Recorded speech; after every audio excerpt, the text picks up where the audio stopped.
A Bíblia revela algo que poucos percebem. Antes da primeira gota do dilúvio cair, Jesus já estava ali. O mesmo Verbo que criou o mundo foi quem advertiu o homem, guiou Noé e selou a arca. Enquanto o juízo se aproximava, ele já preparava o caminho da salvação. O que aconteceu nos dias de Noé não foi apenas uma tragédia da história, foi o primeiro grande anúncio do Evangelho. A história do dilúvio não começa com chuva. Começa com silêncio, com o mundo inteiro vivendo como se Deus tivesse esquecido a criação. Homens edificavam cidades, buscavam poder, enchiam a terra de violência e orgulho. Ninguém falava mais sobre o Criador. O que antes era jardim, agora era ruína. Mas enquanto o homem se esquecia de Deus, Deus não se esquecia do homem. O livro do Gênesis revela: viu o Senhor que a maldade do homem se multiplicara sobre a terra. Gênesis capítulo 6, versículo 5. Essa não era apenas uma constatação moral, era um diagnóstico espiritual. A humanidade havia rompido a ligação com o seu Criador. A voz que um dia guiou Adão e Eva pelo Éden agora era ignorada, abafada pelo ruído do pecado. Foi então que o Verbo, o mesmo Cristo que estava no princípio com Deus, começou a agir de forma silenciosa, preparando o cenário para algo que o mundo nunca havia visto. O dilúvio não seria apenas um castigo, mas um divisor eterno entre o que é passageiro e o que é eterno, entre o homem que constrói sobre a terra e o homem que confia nas promessas do céu. No meio de uma geração perdida, um nome ecoa como resistência: Noé. O texto sagrado diz: Noé achou graça aos olhos do Senhor. Gênesis capítulo 6, versículo 8. Essa graça não era mérito humano, era sinal de que o próprio Deus ainda procurava corações sensíveis à sua voz. O Espírito de Cristo movia-se sobre Noé, inspirando-o a edificar algo que ninguém compreendia: uma arca em um tempo em que nunca havia chovido. Os dias se tornaram anos, e enquanto o som dos martelos ecoava, as vozes da multidão zombavam. Mas a arca não era apenas madeira, era profecia. Cada tábua pregada era uma mensagem silenciosa: ainda há tempo. Cada batida no madeiro era um anúncio do que viria séculos depois, quando outro madeiro seria erguido, e sobre ele repousaria o peso da salvação. Noé falava de juízo, mas o povo ria, falava de arrependimento, e o povo o chamava de louco. Eles olhavam para o céu e diziam: nunca choveu e nunca choverá. A incredulidade cegava os olhos, mas não impedia o plano. A paciência de Deus era longa, mas o tempo da decisão se aproximava. Quando o último animal entrou na arca, algo mudou. O som da multidão foi substituído por um vento estranho, e o céu começou a escurecer. O versículo sagrado diz: o Senhor fechou a porta. Gênesis capítulo 7, versículo 16. Essa frase carrega o peso de um ato divino. Deus mesmo sela a salvação dos que creram e encerra a oportunidade para os que zombaram. O primeiro trovão rasga o horizonte. O homem que jamais havia sentido uma gota d'água no rosto, agora vê o céu se abrir sobre ele. O som das comportas celestes é descrito com precisão. Romperam-se todas as fontes do grande abismo e abriram-se as janelas do céu. Gênesis capítulo 7, versículo 11. O que antes era apenas poeira, agora se torna mar. A água sobe, cobre os vales, alcança as montanhas. A humanidade que antes corria para os templos falsos, agora corre em busca de abrigo. Mas a porta está selada. A arca não é mais uma construção, é a fronteira entre a vida e a morte. Lá dentro, Noé escuta o estrondo das águas e o pranto dos que zombaram. E ali, entre o medo e a fé, algo acontece. O Espírito de Deus começa a revelar que aquilo não era apenas o fim de uma era, mas o prenúncio de uma nova criação. O mesmo Deus que julgava estava preservando a semente de um novo começo. As águas sobem por 40 dias, cobrindo tudo. O mundo antigo desaparece e a terra se torna apenas oceano. Não há mais fronteiras, reinos, nem orgulho humano. Só resta a arca, o símbolo da fidelidade de Deus, e no meio do caos, ela flutua, sustentada pela palavra invisível que criou o universo. O dilúvio não foi apenas destruição, foi purificação. A água que apagou a corrupção também lavou o solo para um novo capítulo da humanidade. O mesmo princípio que vemos mais tarde em Cristo, juízo e misericórdia coexistindo no mesmo ato. Dentro da arca, a escuridão é quebrada por uma pequena fresta de luz.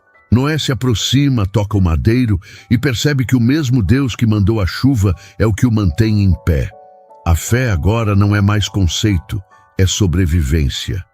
O primeiro capítulo não é sobre tragédia, é sobre graça.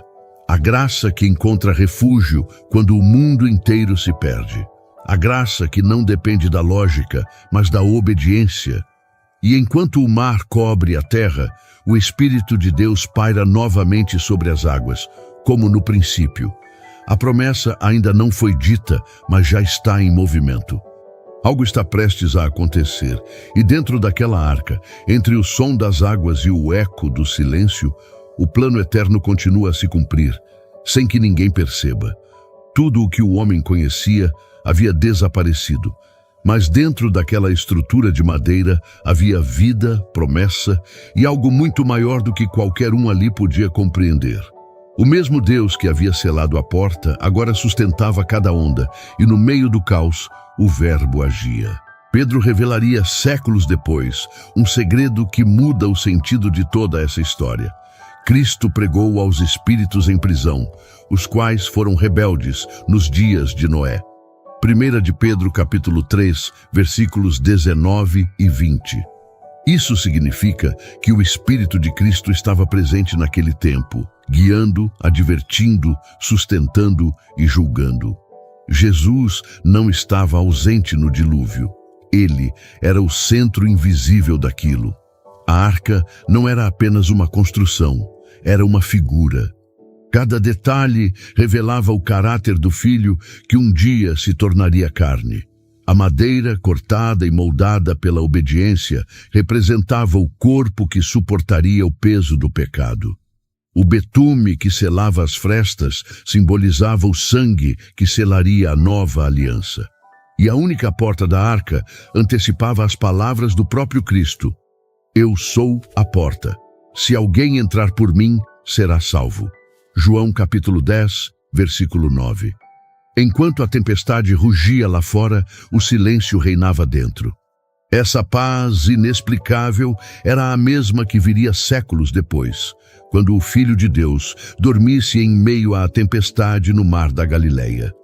O mesmo poder que impediu a arca de ser destruída pelas águas seria o que ordenaria ao vento que cessasse. As águas não estavam ali apenas para destruir, mas para separar. Elas dividiam o que era antigo do que estava sendo renovado. Era o batismo da terra, um símbolo do que o próprio Cristo declararia mais tarde: quem não nascer da água e do Espírito não pode entrar no reino de Deus. João capítulo 3, versículo 5. O dilúvio não foi apenas um evento, foi um retrato antecipado da regeneração espiritual. Dentro da arca, Noé e sua família não viam o horizonte. O futuro estava oculto e a única luz vinha de uma janela no alto. Deus havia ensinado, por meio do projeto da arca, que a direção verdadeira vem de cima. Não há janelas laterais, porque quem está em Cristo não precisa se guiar pelo que o mundo mostra, mas pelo que o céu revela. O Verbo, que estava no princípio, conduzia tudo.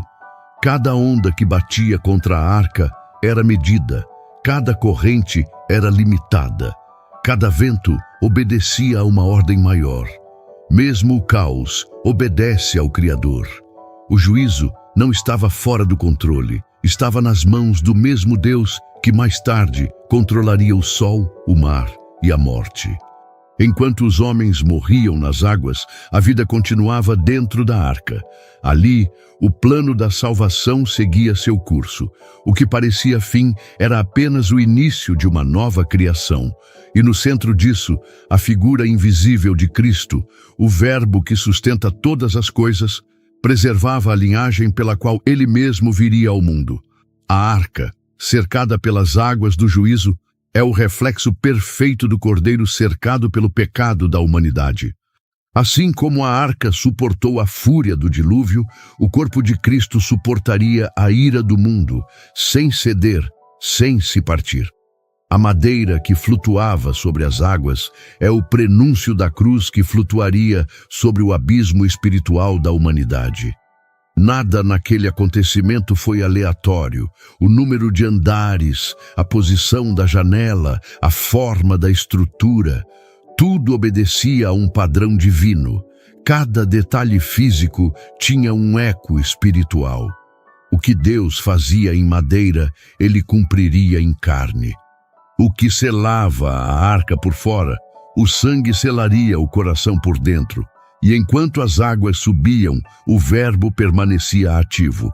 Mesmo invisível, ele guiava o curso da história, moldando o tempo, preservando a promessa, garantindo que a linha da redenção não fosse interrompida. Cada dia dentro da arca era mais do que sobrevivência, era cumprimento. A chuva cessou, mas o movimento continuava. O balanço das ondas não era o sinal do perigo, mas da travessia. A arca não estava à deriva, estava sendo conduzida por uma mão invisível. O mesmo que guiava aquele barco através das águas guiaria, no futuro, a humanidade através do deserto e, mais tarde, os discípulos através da fé. O Verbo não se limitava a observar, ele participava. O Deus que mandou o juízo também era o Deus que sustentava a vida. O mesmo que abriu as comportas do céu era o que sustentava a arca por baixo. É o mesmo padrão que se repetiria na cruz. O pai que julga é o mesmo que oferece o filho, e o filho que morre é o mesmo que salva. A história de Noé mostra um Deus que não se ausenta da dor, mas a atravessa junto com o homem. A presença divina não se manifesta apenas na calmaria, mas no meio do dilúvio. E mesmo quando tudo parece perdido, há uma arca, há um abrigo, há uma promessa. O dilúvio é o retrato do Evangelho sem palavras. O mundo velho morre, e um novo nasce da obediência de um homem e da fidelidade de um Deus. Dentro daquela estrutura simples de madeira, o plano eterno da redenção segue vivo, aguardando o próximo passo, o próximo mover, o próximo sopro. E enquanto o vento começa a mudar e as nuvens se afastam, o Verbo continua ali, oculto mas ativo, preparando o momento em que a promessa sairá novamente à luz. As nuvens, antes espessas e carregadas, agora se desfaziam lentamente. As águas, que por 40 dias dominaram a terra, começavam a perder força. Tudo parecia imóvel. Era como se o tempo tivesse parado entre o juízo e o novo começo. Dentro da arca, o som da chuva havia sido substituído pelo silêncio. A Bíblia diz: lembrou-se Deus de Noé, de todos os animais e de todo o gado que com ele estavam na arca. E Deus fez soprar um vento sobre a terra, e baixaram as águas. Gênesis, capítulo 8, versículo 1. Essas palavras são mais do que registro histórico. O vento que Deus faz soprar é o mesmo Espírito que pairava sobre as águas na criação. O mesmo sopro que deu vida ao homem, o mesmo poder que um dia ressuscitaria o Filho. O dilúvio não termina com destruição, termina com o Espírito se movendo novamente. Esse é o primeiro renascimento da Terra. O planeta inteiro, coberto por juízo, agora aguarda a ordem do Criador para respirar outra vez. E no meio desse silêncio absoluto, a arca se torna o coração do novo mundo. Dentro dela está o futuro da humanidade, guardado pelo mesmo Deus que havia fechado a porta. Noé não sabe quanto tempo ficou à deriva. O sol não é mais guia. O céu ainda está encoberto. Tudo o que ele tem é a fé de que o mesmo Deus que mandou a chuva saberá quando fazer cessar as águas. Esse tempo de espera é um dos maiores testes da fé humana. O juízo já havia passado, mas a promessa ainda não se cumprira. É aqui que a paciência se encontra com a obediência. Enquanto as ondas se acalmam, o silêncio se torna pesado, quase sagrado. Dentro da arca ninguém fala muito. A fé agora é o idioma da sobrevivência. O vento sopra lá fora e a madeira range, lembrando que ainda há vida. Esse sopro é o mesmo espírito que conduz o tempo e prepara o momento exato da revelação. A arca não está parada por acaso. Ela flutua sobre o abismo, conduzida por um propósito invisível. O monte que a sustentará já está determinado, mas o olhar de Noé ainda não o alcançou. É assim que Deus trabalha. Ele prepara o lugar antes de mostrar o caminho. Depois de meses, o ruído das águas diminuindo torna-se perceptível. Noé se aproxima da pequena janela e vê um reflexo de esperança. O topo das montanhas começa a aparecer. A vida que parecia extinta começa a dar sinais de retorno. Ele não vê ainda o arco nas nuvens, nem ouve nenhuma promessa, mas já percebe o movimento da restauração. Aquele silêncio carrega o mesmo mistério que existiria muitos séculos depois, entre a morte e a ressurreição. Entre o último suspiro de Jesus na cruz e a pedra rolada do túmulo, o mundo também aguardaria em silêncio o novo começo. O juízo já havia sido cumprido, mas a redenção ainda não havia sido revelada. Noé abre a janela e solta um corvo. O animal não volta. Depois, ele envia uma pomba e ela retorna sem nada. Espera mais 7 dias e a envia novamente. Desta vez ela volta com um ramo de oliveira. Esse é o primeiro sinal de paz, o primeiro respiro do novo mundo. Deus estava mostrando que o juízo acabou e que a graça estava começando. O ramo de oliveira é mais do que um detalhe da narrativa. A oliveira é o símbolo da unção, da presença do Espírito Santo, e o azeite que dela vem representa a luz divina.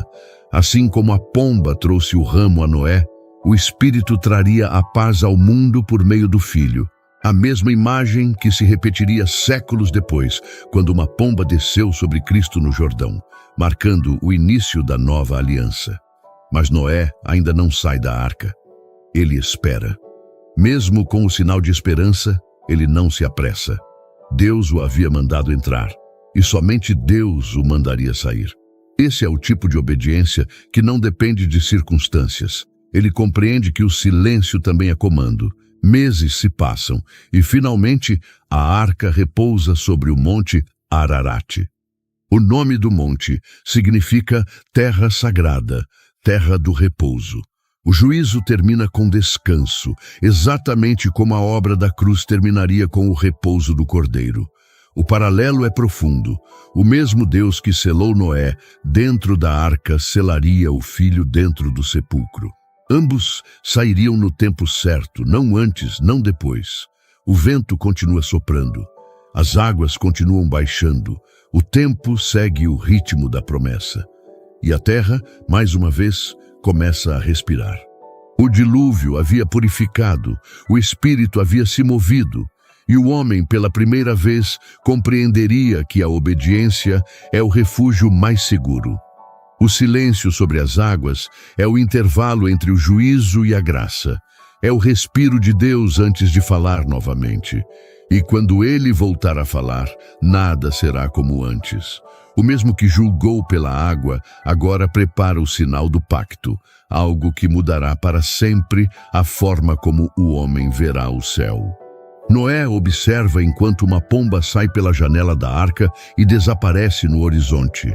Aquele pequeno gesto marca o início do maior símbolo da esperança já registrado na história. O mesmo espírito que pairava sobre o caos do princípio, agora se move outra vez. O texto sagrado diz: soltou uma pomba para ver se as águas já tinham diminuído sobre a face da terra. Gênesis capítulo 8, versículo 8. O gesto é simples, mas carrega o peso de um mistério. A pomba não é apenas uma ave enviada para sondar o mundo, é um mensageiro espiritual.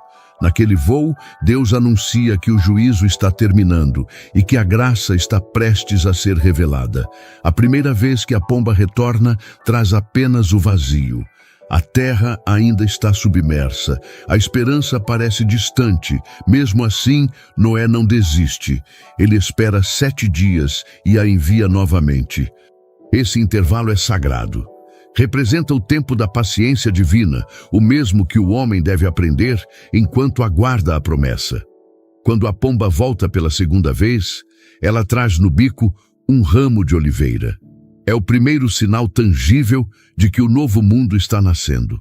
As águas haviam recuado o suficiente para revelar o verde da vida, a cor do renascimento. O ramo de oliveira é um sinal visível de que Deus ainda deseja paz com o homem. Esse momento é mais do que simbólico, é profético. A pomba representa o Espírito Santo e o ramo, a reconciliação. A mesma imagem voltaria a se repetir séculos depois, quando o Espírito desceu sobre Cristo no batismo em forma de pomba. Assim como a ave de Noé pousou sobre a arca para anunciar o fim do juízo, o Espírito pousou sobre o Filho para anunciar o início da redenção. O ramo de oliveira também é um símbolo de unção. Do azeite extraído dessa árvore vem a luz dos candelabros do templo, o óleo usado para consagrar reis e sacerdotes. Tudo isso aponta para Cristo, o ungido, aquele sobre quem o Espírito repousaria em plenitude. A pomba trazendo o ramo é o prenúncio do Messias, carregando a paz de Deus para um mundo mergulhado em trevas. Noé compreende o sinal, mas ainda não se apressa em sair. O homem justo entende que a pressa é inimiga da obediência. Deus havia mandado entrar, e seria ele quem daria a ordem para sair. O silêncio, outra vez, volta a dominar a arca. Essa espera é uma lição eterna. Nem todo sinal é uma ordem, e nem toda esperança é o tempo do agir. Noé solta a pomba pela terceira vez, e dessa vez ela não volta. O Espírito cumpre sua missão e permanece onde há vida. O retorno da ave não era mais necessário. O juízo havia passado, a promessa estava ativa e a criação respirava novamente. Há uma beleza misteriosa nesse momento. O Espírito, que havia pairado sobre o caos do dilúvio, agora habita sobre a terra restaurada. O mesmo Deus que julgou pela água, agora habita entre os que ele preservou. Esse é o padrão eterno. O Espírito se move onde há arrependimento, onde há obediência, onde há espaço para a vida. A pomba e o ramo se tornam, então, o primeiro evangelho pregado ao mundo após o juízo. Um evangelho sem palavras, apenas com símbolos. A ave branca contra o céu cinzento é o sinal da graça sobre o fundo do juízo. O verde da oliveira é o testemunho da esperança renascendo em meio às cicatrizes da terra. Noé se curva e agradece. Ele não compreende tudo, mas sabe que o Deus que o guiou até ali é fiel para completar o que começou. O vento sopra, as águas recuam e a arca repousa em segurança. Cada movimento é conduzido por uma mão invisível, o mesmo poder que controlará o tempo até o cumprimento de todas as promessas. A presença do Espírito é sutil, mas constante. Ele não se manifesta em relâmpagos nem em trovões, mas em sinais pequenos e poderosos. É o mesmo padrão que se repetiria no batismo do Filho. Nenhuma explosão, apenas uma voz do céu dizendo: "Este é o meu Filho amado, em quem me comprazo." Mateus, capítulo 3, versículo 17. A pomba volta a ser símbolo do céu se abrindo, da reconciliação entre o alto e o baixo, entre o Criador e a criação. O dilúvio terminou, mas algo muito maior está começando. A presença do Espírito em Noé é a mesma que conduziria os profetas, inspiraria as Escrituras e habitaria em Cristo. O Espírito, que antes se movia sobre as águas, agora se move dentro do homem. O mundo exterior foi purificado, e o interior do homem está sendo preparado para o novo pacto. O juízo havia encerrado uma era, e o sopro de Deus abria outra. Noé observa o horizonte e percebe que as águas continuam descendo. O que antes era abismo, agora se transforma em caminho. A arca, que por tanto tempo flutuou sem destino, começa a tocar o topo de uma montanha. A promessa se aproxima. O Espírito que desceu em forma de pomba agora conduz o homem ao repouso. A ave desaparece no horizonte, e com ela o símbolo do juízo que termina e da paz que começa. O Espírito se move de forma invisível, preparando o momento em que a voz de Deus será ouvida novamente. Algo novo está para acontecer. O céu, que antes se abriu para o juízo, está prestes a se abrir para a promessa. O vento se acalmou. As nuvens, que por tanto tempo cobriram o firmamento, começam a se abrir. Pela primeira vez desde o início do juízo, o céu volta a mostrar sua luz. Noé sai da arca com os pés sobre o solo úmido e sente o perfume da terra renovada. Diante dele, o mundo não é o mesmo. É um novo começo, moldado pela graça depois do juízo. O texto sagrado declara: "Porei o meu arco nas nuvens, e ele será por sinal da aliança entre mim e a terra." Gênesis capítulo 9, versículo 13. É o próprio Deus quem fala. O dilúvio havia revelado a justiça divina, mas o arco agora revelava a misericórdia. O mesmo céu que despejou águas agora se curva em cores diante da humanidade. A criação, antes marcada pela destruição, é coberta por um pacto de paz. O arco não é apenas um fenômeno natural. É um altar no firmamento, uma assinatura celestial gravada no horizonte. Cada cor que o compõe tem um propósito, um eco do plano divino. O vermelho fala do sangue que viria. O azul representa o céu que se reconcilia com a terra. O verde anuncia a vida restaurada. O arco não é apenas promessa, é profecia. E seu cumprimento se estenderá até o último capítulo da redenção. Noé contempla aquele sinal com reverência. Ele compreende que Deus não apenas salvou sua família, mas inaugurou um novo tempo. O mundo, que havia experimentado o peso da justiça, agora conheceria a força da compaixão. A aliança feita ali não era apenas com o homem, mas com toda criatura viva. O Criador estava dizendo que a vida, mesmo depois do juízo, ainda valia ser preservada. Esse arco no céu seria mais tarde visto novamente. O apóstolo João, em sua visão celestial, descreve: "E havia um arco-íris ao redor do trono, semelhante a uma esmeralda." Apocalipse capítulo 4, versículo 3.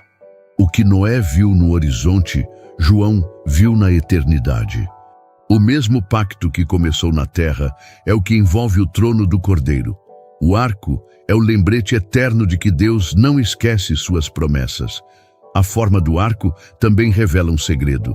Ele une o céu e a terra, exatamente como a cruz uniria o divino e o humano.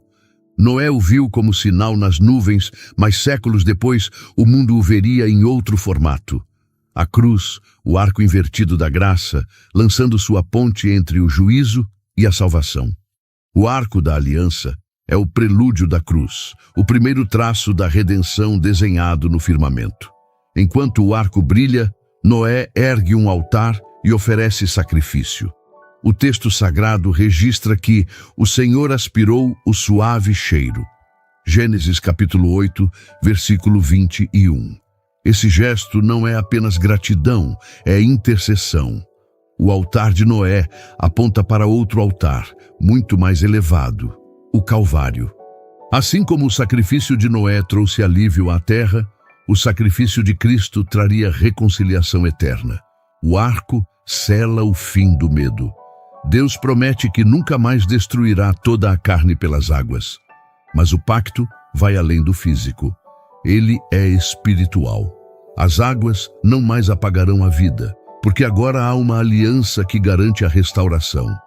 É o primeiro pacto universal da Bíblia e em seu centro está a graça. O Criador se compromete com a criatura, e o céu se curva diante da terra em misericórdia. Cada gota de chuva que cai a partir desse momento não é lembrança de juízo, mas lembrete de promessa. O arco surge sempre após a tempestade, como sinal de que a fúria passou e o amor permaneceu. Ele não é colocado antes da chuva, mas depois, porque a graça sempre vem depois do arrependimento. Deus não remove as tempestades da vida, mas garante sua presença no final delas.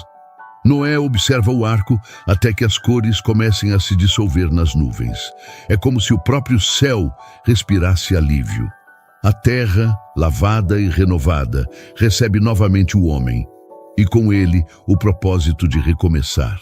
A humanidade ganha uma segunda chance, mas a lembrança do juízo ainda paira no ar.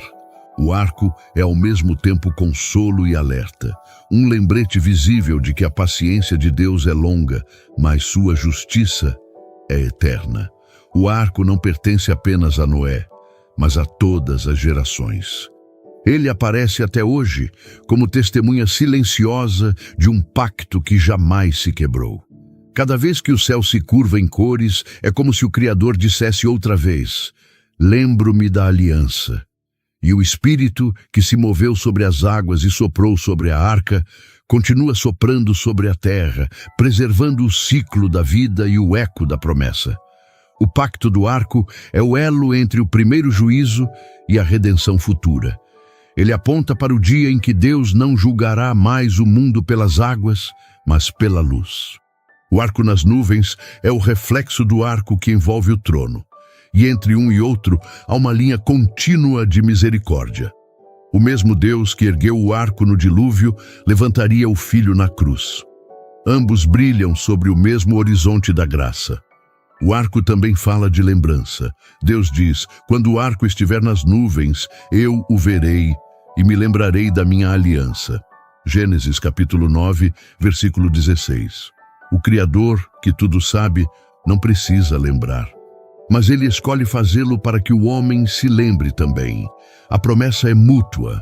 O céu olha para a terra e a terra olha para o céu, ambos conectados pela fidelidade divina. O arco encerra o tempo da água e anuncia o tempo da promessa. Ele é o selo da misericórdia, o reflexo da cruz que ainda viria. Noé compreende, talvez sem entender completamente, que algo muito maior do que ele está sendo revelado. O mundo foi limpo, o altar foi erguido e o arco foi lançado. O céu e a terra agora têm uma ponte visível, uma lembrança permanente de que o amor vence o juízo. E quando o arco começa a desaparecer nas nuvens, o Espírito de Deus continua se movendo. Há uma nova direção, uma nova terra à frente e um novo pacto que será selado não mais com água, mas com sangue. O arco é apenas o começo de algo que ainda está por vir. Um sinal temporário de uma promessa eterna. O arco se desfaz lentamente, mas sua mensagem permanece gravada no coração do homem. A terra renasce, o tempo recomeça, e a promessa se mantém viva.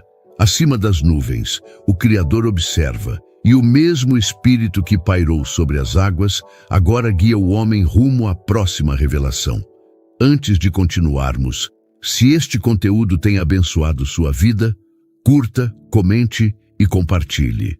Se inscreva no canal e, se quiser abençoar o canal, clique no botão Valeu Demais e deixe uma oferta de qualquer valor ou se torne membro.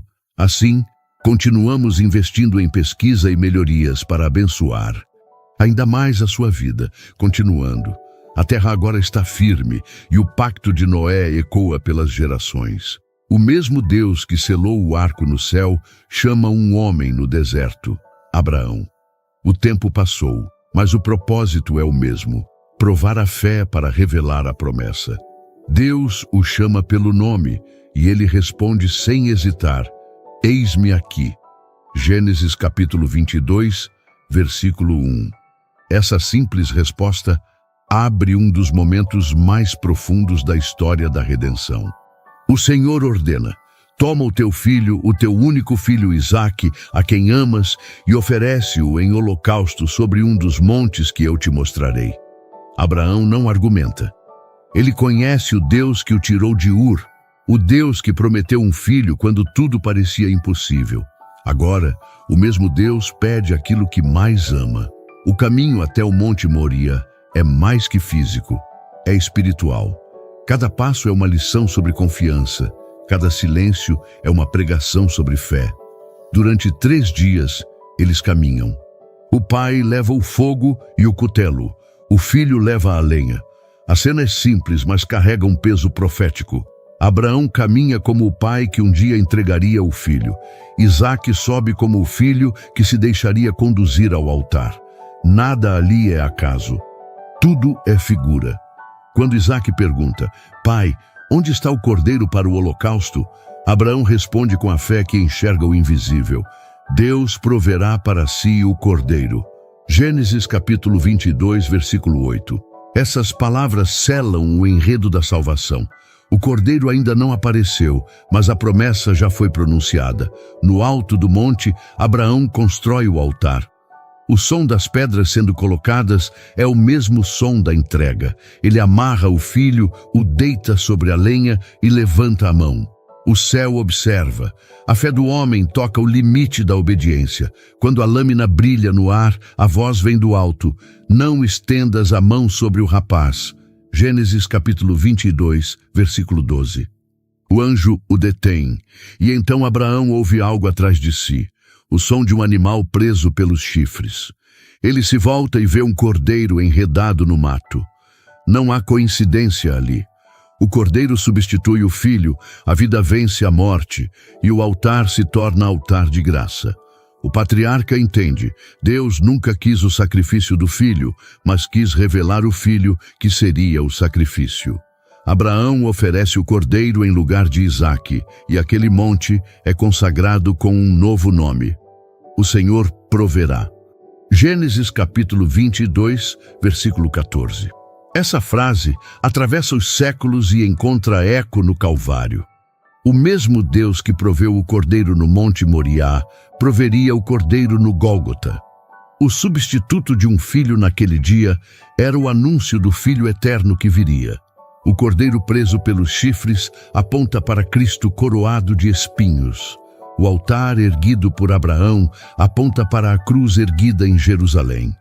A lenha carregada por Isaque é o prenúncio do madeiro carregado pelo Filho do Homem. Tudo se cumpre em silêncio, com reverência e sangue. O Deus de Noé havia mostrado o refúgio. O Deus de Abraão agora mostra o substituto. A arca salvou da água. O cordeiro salvará do pecado. A sequência divina é perfeita. Cada geração revela um fragmento do plano eterno. A obediência de Abraão abre o caminho para a fé que justificará todas as nações. No alto do monte, Abraão olha para o horizonte e vê o sol nascendo. É mais do que um novo dia, é o anúncio da redenção que se aproxima. O Monte Moriá, que testemunhou o Cordeiro substituto, será o mesmo monte onde o templo seria erguido e onde séculos depois o verdadeiro Cordeiro seria entregue. A história não termina ali. O sangue daquele animal sela uma promessa que o tempo confirmará. O altar ainda exala o cheiro do sacrifício, e Deus reafirma, porque não me negaste o teu filho, o teu único filho, abençoarei grandemente a tua descendência. Gênesis capítulo 22, versículos 16 e 17. A fé de Abraão inaugura o caminho da salvação. Ele compreende que a obediência não é entrega cega, mas confiança plena. Deus não queria a morte de Isaque, queria a vida de Abraão em suas mãos. E ali, no monte onde o fogo quase desceu, nasce a certeza de que o próprio Deus um dia proveria o sacrifício perfeito. O vento sopra novamente no topo do monte, levando o cheiro do altar até o céu. O pacto está firmado. O cordeiro oferecido não é o fim da história. É apenas o primeiro reflexo do que viria. A sombra do sacrifício se estende pela história até a cruz. Abraão desce do monte com o filho ao lado. Ambos estão vivos, mas algo dentro deles mudou. O homem que subiu com dúvida desce com revelação. Ele viu o que nenhum outro viu, o dia em que Deus proveria o cordeiro definitivo. O tempo passou e os filhos de Abraão se tornaram um povo. O Egito, que um dia fora refúgio, agora é prisão. Israel geme sob o peso das correntes e o silêncio de 400 anos parece ter calado a promessa. Mas o Deus que ouviu Abraão ainda escuta. Ele se levanta novamente para libertar seu povo, não apenas da escravidão, mas da morte. O faraó governa com punho de ferro e o Nilo, que sustentava a vida, agora se torna instrumento de juízo. O Senhor envia sinais e cada praga desmascara um falso Deus. O Egito, símbolo do mundo, assiste enquanto a criação se volta contra si mesma. Rãs, trevas, pestes, sangue, o céu fala, mas os homens endurecem o coração. A cada novo ato, Deus revela que não há outro poder além do seu. Mas o juízo final não viria pelas águas, nem pelo fogo, e sim pelo sangue. Deus ordena a Moisés: cada família tomará um cordeiro sem defeito, o imolará ao entardecer e com o sangue marcará os umbrais das portas. Êxodo capítulo 12, versículos 5 a 7. O destino de toda a casa dependeria daquela marca. Não era força nem posição, era obediência. O povo faz conforme a ordem. O cheiro do sacrifício se mistura ao ar quente da noite. Dentro das casas, o silêncio é tenso. Lá fora, o vento começa a soprar diferente. O anjo do juízo percorre as ruas, e toda casa sem o sinal do sangue conhecerá a dor da perda. É o ápice do confronto entre o Criador e o poder humano. O sangue não é símbolo, é fronteira. Enquanto o Egito chora seus primogênitos, Israel permanece de pé. O Senhor diz: quando eu vir o sangue, passarei por cima de vós. Êxodo capítulo 12, versículo 13. O nome dessa noite se torna imortal. Páscoa. A palavra que significa passar por cima se tornará séculos depois o centro do Evangelho. O cordeiro morto substitui o homem condenado. A madrugada chega e o povo parte apressado. O som dos passos ecoa no deserto. O pão ainda não fermentou. O tempo é curto. A escravidão termina e uma nova nação nasce sob a promessa. O mesmo Deus que fechou a arca e proveu o cordeiro, agora abre um caminho em meio ao impossível. O mar vermelho se ergue diante deles e o desespero tenta dominar. Mas Deus ordena a Moisés: estende tua mão sobre o mar. Êxodo capítulo 14, versículo 21. O vento sopra com força e as águas se dividem. Aquele que um dia julgou o mundo com as águas, agora as abre como paredes de salvação. O juízo e a libertação caminham lado a lado. O mesmo elemento que destruiu agora conduz. Israel atravessa o leito seco e cada passo é uma lembrança do pacto. As águas, imóveis ao redor, se tornam muralhas da fidelidade divina. Quando o último hebreu pisa em terra firme, o mar se fecha novamente sobre o exército inimigo. O Egito, que representava o domínio do pecado, é engolido pelas ondas. A libertação é completa.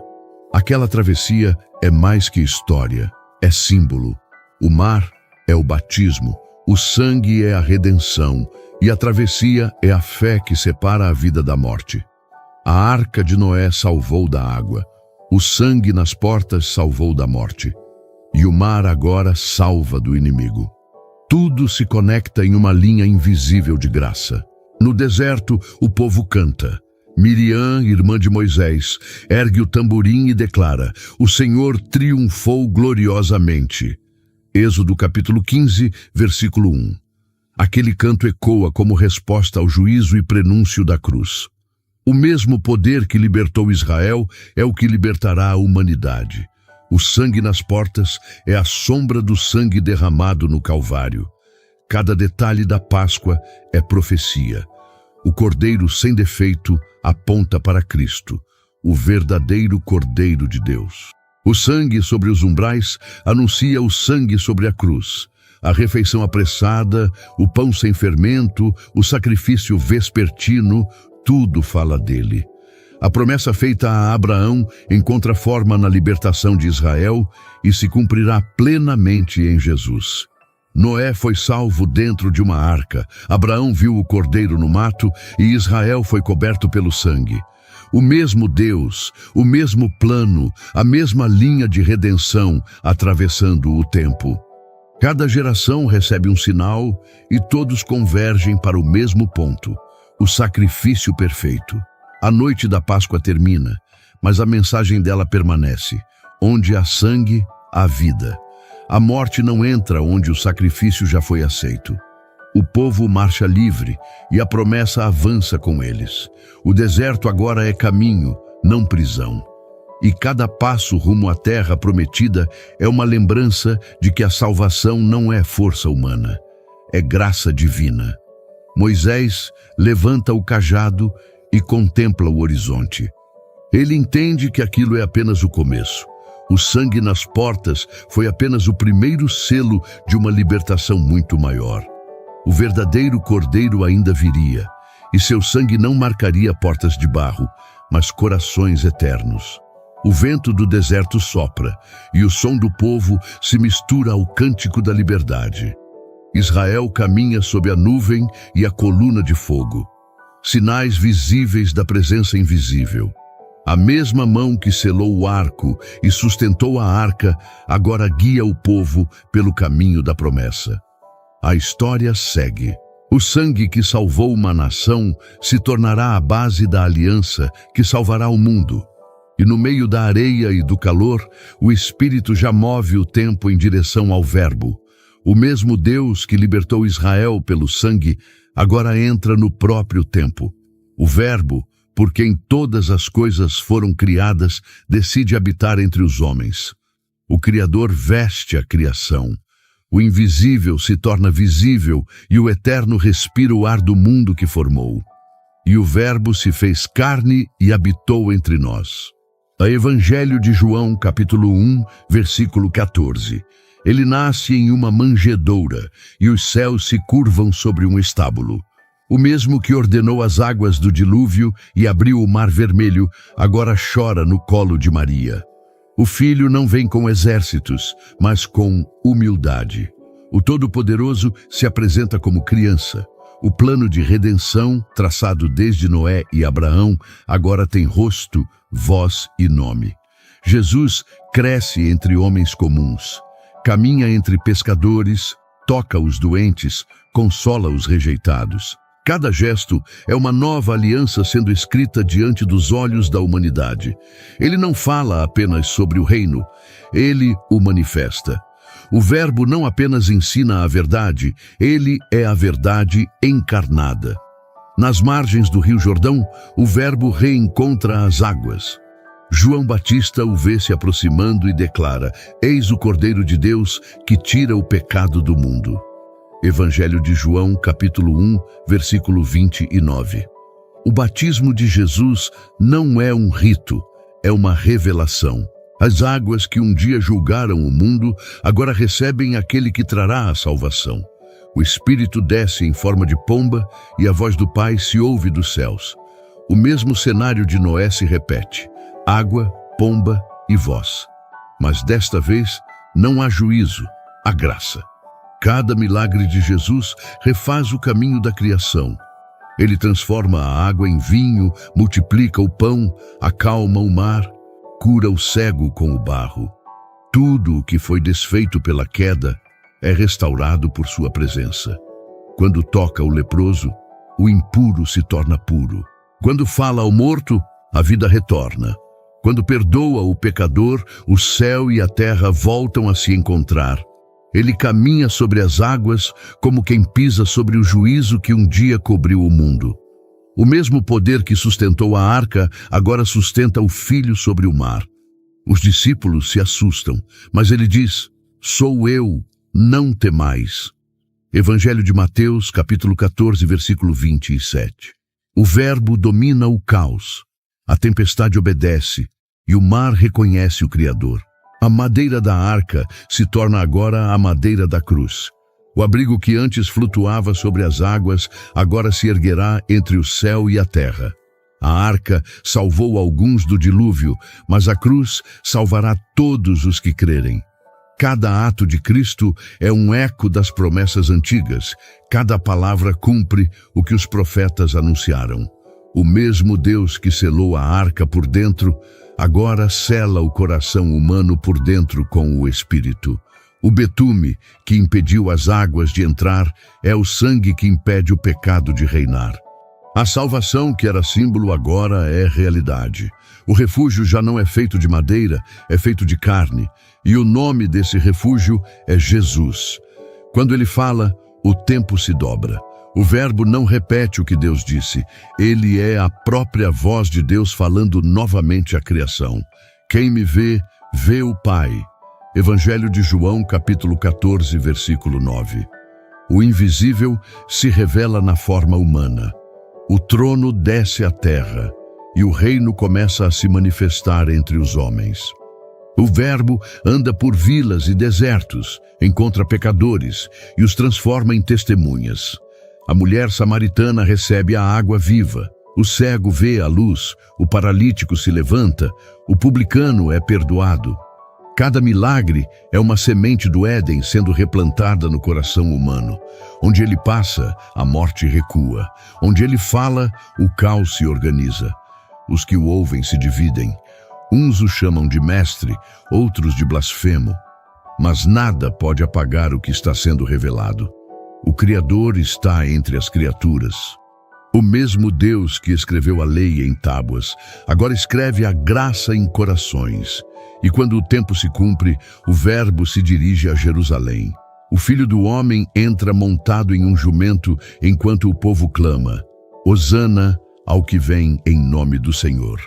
Evangelho de Mateus, capítulo 21, versículo 9. O mesmo Deus que visitou Noé com juízo, Abraão com promessa e Moisés com libertação, agora visita a humanidade em carne e sangue. Cada passo em direção à cruz é o cumprimento de uma linha que começou no dilúvio e atravessou gerações. O cordeiro que Deus proveria está diante do altar. O sangue das portas do Egito, o cordeiro do monte Moriá, a arca sobre as águas, tudo apontava para esse momento. O Verbo está pronto para selar o pacto definitivo. O que era sombra agora é corpo, o que era figura agora é realidade. A promessa do arco no céu está prestes a se tornar o arco da cruz. E dessa vez não haverá madeira selando uma arca, mas madeira erguendo a salvação. A noite se aproxima. O Filho se prepara para o sacrifício que encerrará toda a distância entre o homem e Deus. A redenção, que começou com água e sangue, se completará com sangue e glória. O Verbo que fez o mundo agora está prestes a restaurá-lo. O Filho está diante do madeiro. O mesmo Verbo que ordenou as águas agora se entrega sob o peso da culpa humana. O juízo que antes desceu sobre o mundo cai sobre o próprio Deus encarnado. A cruz se ergue e o céu observa em silêncio o ponto exato onde justiça e misericórdia se encontram. O sangue começa a cair. Gota após gota, o chão do Gólgota se torna um novo dilúvio. Não mais de água, mas de redenção. O que antes cobriu a terra para purificá-la, agora flui do corpo do Salvador para santificá-la. O sangue corre pelos cravos, escorre pela madeira, e o Calvário se torna o novo altar do mundo. Jesus não é vencido pela cruz, ele a transforma em ponte. A madeira que um dia sustentou a arca, agora sustenta a salvação. O sangue que escorre é o mesmo que selará a nova aliança. Este é o meu sangue, o sangue do Novo Testamento, que é derramado por muitos para a remissão dos pecados. Evangelho de Mateus, capítulo 26, versículo 28. Cada golpe, cada espinho, cada ferida cumpre um propósito eterno. O dilúvio cobriu o mundo, mas o sangue cobre o pecado. O primeiro apagou a criação, o segundo restaura a alma. Noé foi selado dentro da arca para ser salvo da água. Agora o mundo é convidado a entrar no Cordeiro para ser salvo do juízo. A cruz é o novo monte de refúgio. O Filho está ali, entre o céu e a terra, sustentando a sentença e oferecendo perdão. Quando ele exclama, Pai, perdoa-lhes, porque não sabem o que fazem. Evangelho de Lucas, capítulo 23, versículo 34. O próprio Criador intercede pelas criaturas que o ferem. A justiça e a compaixão se abraçam no mesmo instante. O céu escurece, o sol perde o brilho e a terra treme.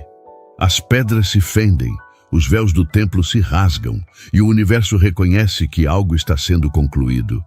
O Criador experimenta o silêncio que o homem havia semeado desde o Éden. A dor de Cristo é o eco do juízo sobre a humanidade, mas também o início da reconciliação. Quando ele pronuncia, está consumado. Evangelho de João, capítulo 19, versículo 30.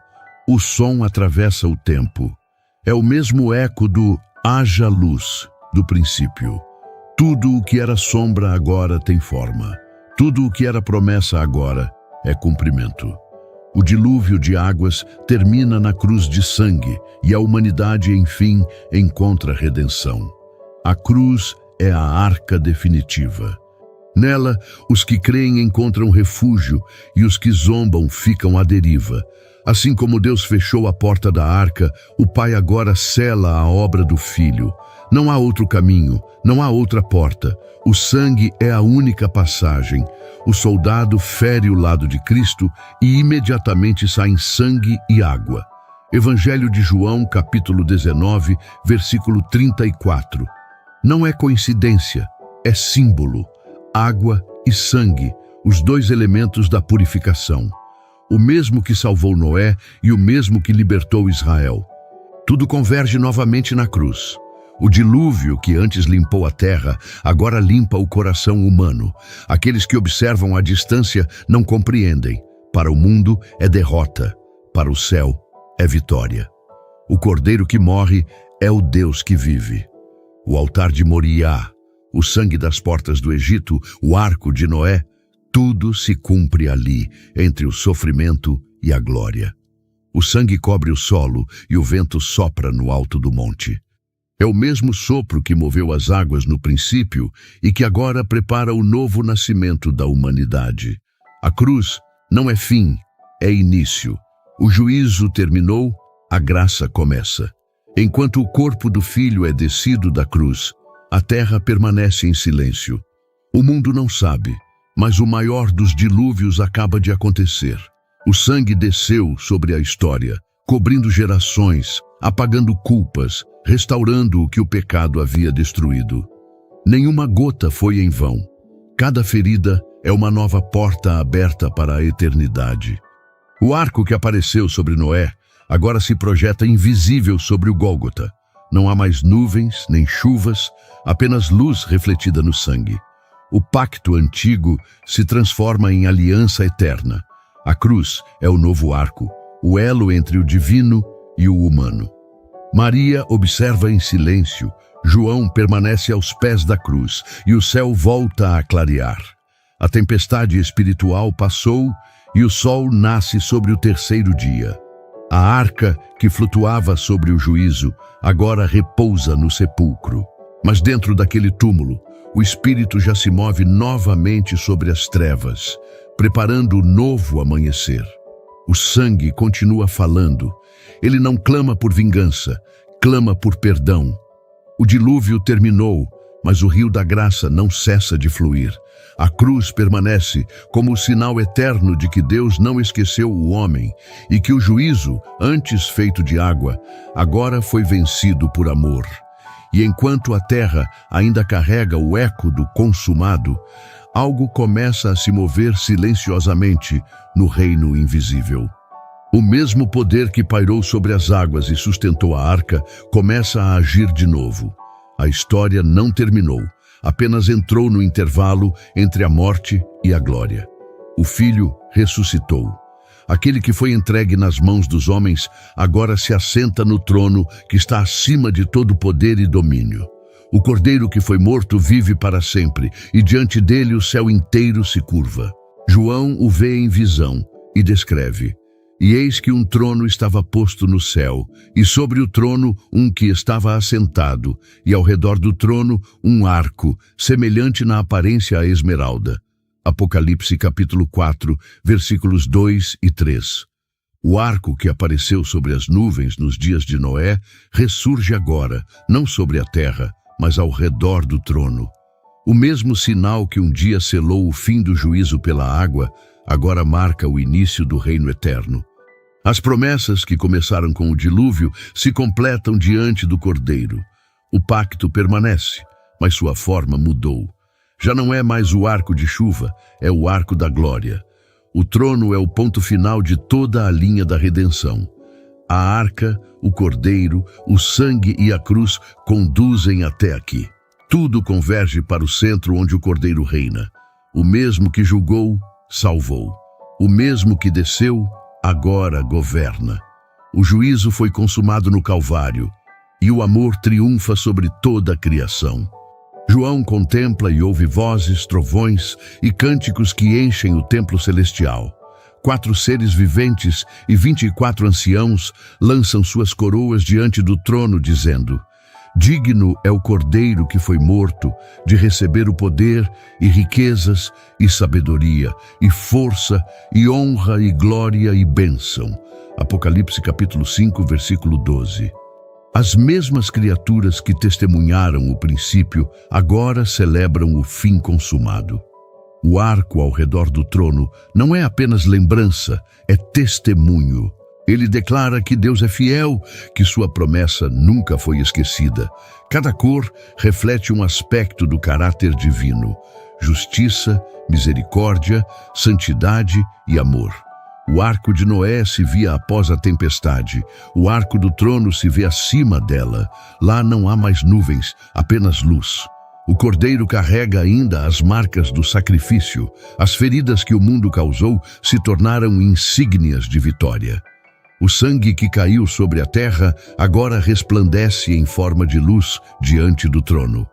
Tudo o que foi dor se converte em glória, e o universo se curva diante da redenção completa. A voz do trono proclama: Eis que faço novas todas as coisas. Apocalipse capítulo 21, versículo 5. O mesmo Espírito que pairou sobre as águas no princípio agora paira sobre a eternidade restaurada. Não há mais separação entre o Criador e a criação. O tempo cumpriu sua jornada e o plano divino está perfeito. O arco ao redor do trono é o elo final entre o começo e o fim.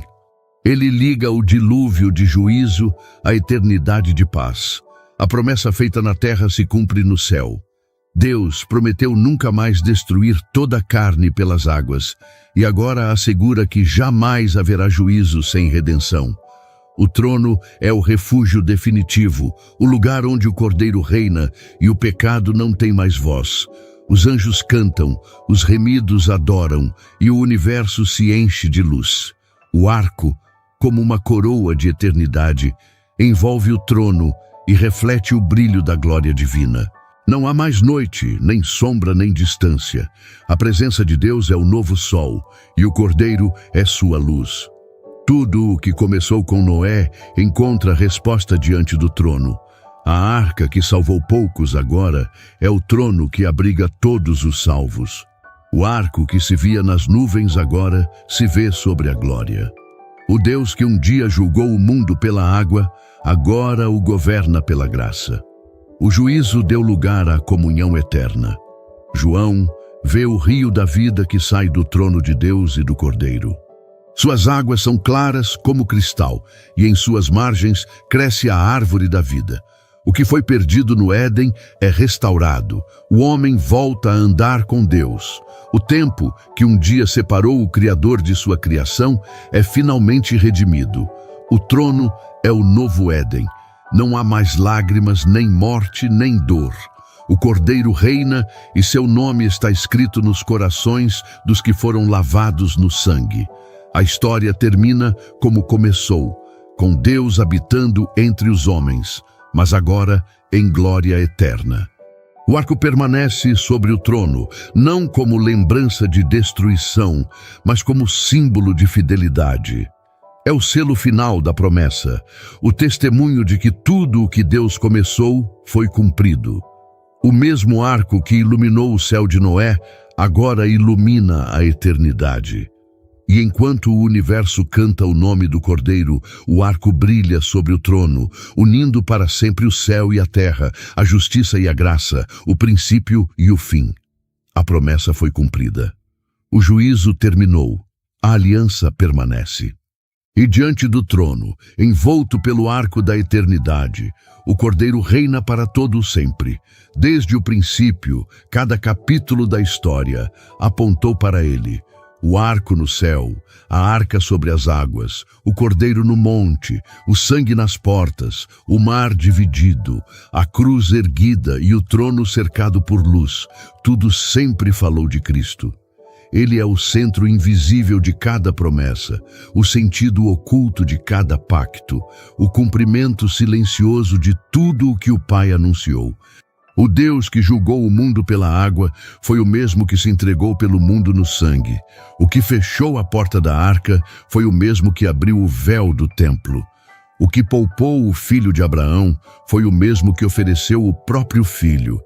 Em cada era, o amor se revelou um pouco mais, até que, na cruz, ele se fez completo. A história de Noé, de Abraão, de Moisés e dos profetas não é apenas memória, é o mapa da salvação. Tudo converge para um único nome, o nome que sustenta o universo e salva o perdido. Jesus Cristo, o Filho do Deus vivo. O arco-íris que circunda o trono é o lembrete de que a promessa ainda está de pé. Ele não se esqueceu da humanidade. Ele ainda chama, ainda perdoa, ainda transforma.